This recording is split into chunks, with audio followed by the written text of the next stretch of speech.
ఒకటవ రోజు శుద్ధ పాడ్యమి. స్నానం చేసి శివాలయానికి గాని విష్ణాలయానికి గాని వెళ్ళి స్వామి దర్శనం చేసుకొని కార్తీక వ్రత సంకల్పాన్ని నివేదించి విజయాన్ని అభ్యర్థించాలి.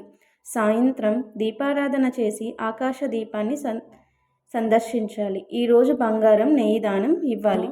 అత్యంత పుణ్యప్రదమైనది. ఈ మాసం కేవలం హరిహరులకు మాత్రమే కాదు, సమస్త దేవతలకు ప్రీతిపాత్రమైనది. ప్రతి మాసంలో ఏదో ఒక రోజు పర్వదినం ఉంటుంది, కానీ ఈ కార్తీక మాసంలో నెల రోజులు పర్వదినాలే. ఈ మాసం ధర్మ కార్యాచరణలకు నియమ నిష్టలకు నిలయము. ఈ కార్తీక మాసం మహత్యం విన్నవారికి పుణ్యగతులు లభిస్తాయి. ఈ మాసంలో కర్మసాక్షి అయిన సూర్యభగవానుడు తులారాశిలో సంచరిస్తుంటాడు. కనుకనే ఈ మాసంలో చేసిన పూజలు, వ్రతాలు, దాన ధర్మాలు